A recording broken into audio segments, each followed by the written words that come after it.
Regresé a México sin un lugar donde vivir. Mi prima Hilda me ofreció su casa en Tepoztlán y me fui con Estusha. Ahí conocí a Rita, una pintora norteamericana.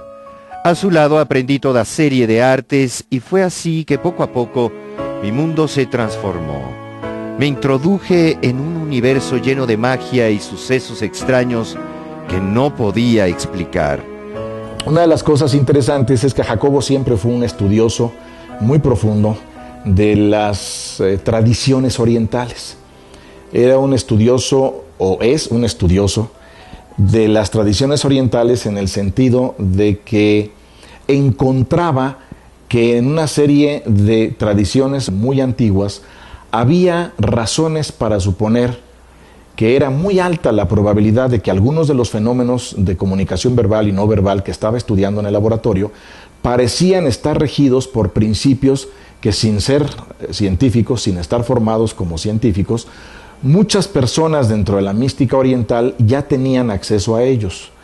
Y entonces inició una etapa muy prolífica en su funcionamiento como científico, en la cual lo que él buscaba era cómo estos cambios se parecían a los cambios que mostraban algunos de los grandes místicos orientales. Probablemente este mundo esté lleno de cosas que no entendemos, ¿no? Y Jacobo trataba de descubrir esas cosas, estaba sumergido en él. Frente a la casa había un monasterio yogi al que en ocasiones visitaba. Aprendí a meditar y durante alguno de mis viajes conocí a don Lucio, un chamán del estado de Morelos que se decía capaz de controlar el clima. Yo escribí al respecto, retomando las ideas de Einstein e incluyéndolas dentro de un marco psicofisiológico. Me interesé en su mundo y le pedí que me instruyera más sobre este. Era una búsqueda interminable de lo que era la psicología de los brujos, vamos a llamarlo así, ¿no? O sea, cómo curaban. Con los chamanes, pues conoció muchísimo de lo que es la psicología.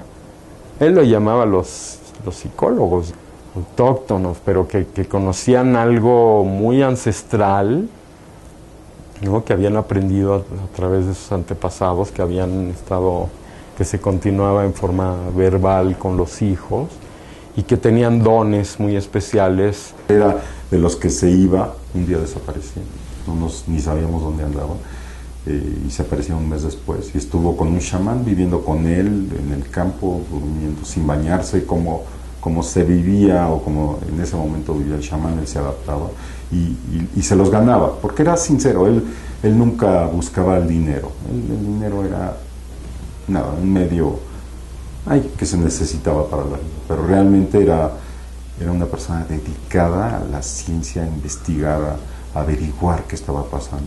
Yo me acuerdo que estábamos en Guanajuato durante un congreso, una noche que me dijo, fíjate que se me ocurrió una forma de explicar muchas de las cosas que aparentemente no se pueden someter a prueba, pero me decía, pero fíjate que estoy asustado porque tiene implicaciones demasiado importantes para gente que podría no entenderlas y que podría hacer mal uso de ellas. Esa fue la noche que me explicó esta oferta de la teoría de la sintergia.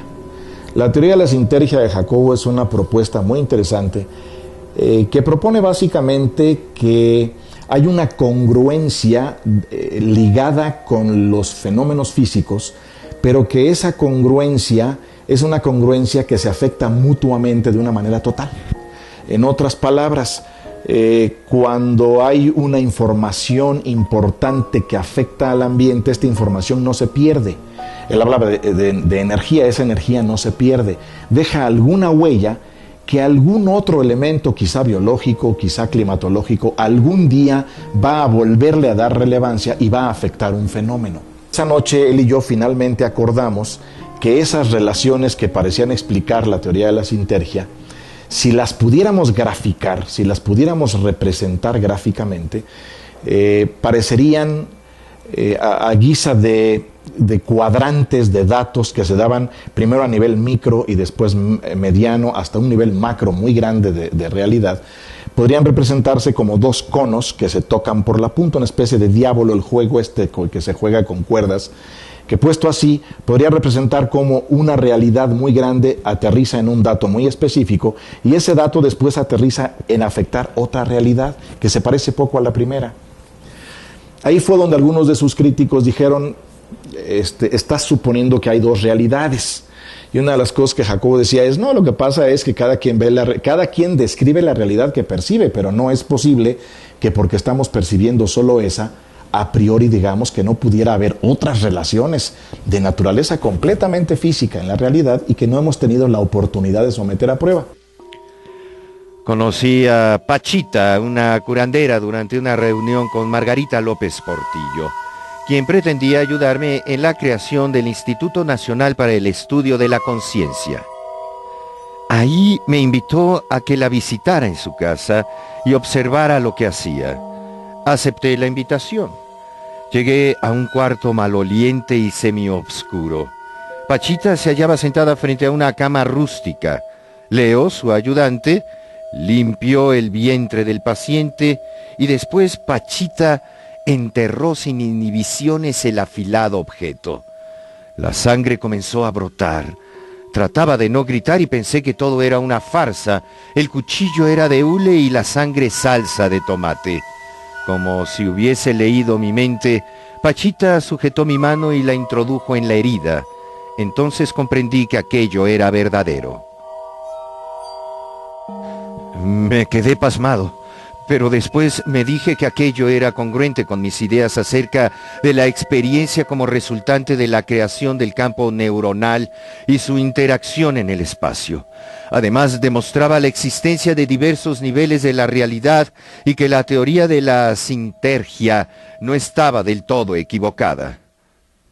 El campo neuronal unificado se basa, entre otras, en la propuesta de que como no se pierde ninguna energía, o sea, la energía no desaparece, no se disipa, lo que pasa es que pasa a otros valores que ya no podemos medir, pero no tenemos por qué suponer que desapareció. La teoría unificada, neuronal unificada, lo que propone es que la neurona, como parte del mundo que recibe los cambios energéticos y que tiene propiedades de materia, no debería ser diferente al resto y que por lo tanto, en principio, y creo que esta era una de sus propuestas que no terminó de someter a prueba, en principio debería ser posible que si esta comunicación a distancia no verbal pudiera existir, también pudiera existir cambios congruentes en los sistemas nerviosos de varias personas si estaban exponiéndose a experiencias similares. Y que esto en principio podría explicar por qué alguien no necesariamente tendría que hablar, pero que si había una actividad neurológica similar, muy parecida en términos de ondas, en sitios específicos del encéfalo, en sitios específicos del sistema nervioso, en principio debería ser posible cotejar cómo eso ocurría una vez y otra vez y otra vez, generando esto que llamábamos, o que él proponía que podría ser esta comunicación no verbal a distancia. Desarrolló una teoría que le llamó teoría sintérgica, que lo que significa es la síntesis de la energía, ¿no? Como el cerebro hace una síntesis de la energía que hay en el medio ambiente y con ello decodifica diferentes tipos de información. Entonces, bueno, es algo más complejo que eso, pero a partir de aquí daba fundamento a muchas de las cosas que sucedían en la meditación. Es decir, decía que cuando estabas meditando, en ciertos niveles de la meditación, lo que hacía tu cerebro era sintetizar la información para permitirte accesar a cierto nivel de conocimiento. Buscaba Jacobo era cómo explicarse fenómenos que para muchos parecían como mágicos y que la realidad es que él lo veía como la producción del cerebro, que eran productos del cerebro y de la interacción con las personas. Entonces yo creo que lo relevante de los descubrimientos de Jacobo, de la teoría de Jacobo, era que intentaba poner en palabras y en métodos sumamente rigurosos algo que antes era como místico, que no pertenecía a la psicología como tal.